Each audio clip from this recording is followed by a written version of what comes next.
अच्छा जी, आज बात करेंगे गाड़ी के रेडिएटर का पानी चेक करने के तरीके के बारे में। गाड़ी का जब भी रेडिएटर का पानी चेक करना है, गाड़ी ठंडी हो तो आपने पानी चेक करना है। गाड़ी लंबे सफ़र से आई हो या गाड़ी गर्म हो या गाड़ी हीटअप होगी हो तो इसके रेडिएटर के ढकने को नहीं खोलेंगे।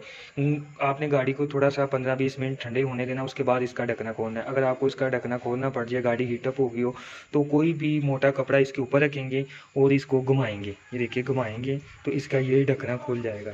फिर आपने इसका पानी चेक करना है, पानी डालना है इसके अंदर। पानी इसके अंदर नस्ले का अच्छा डालना है या कूलेंट डालना है। जिस तरह आप अपने लिए अच्छा पानी इस्तेमाल करते हैं, इसलिए गाड़ी के लिए भी अच्छा पानी इस्तेमाल करना चाहिए। फिर इसको ढकना लगाएंगे, फिर इसको प्रेस करके घुमाएंगे।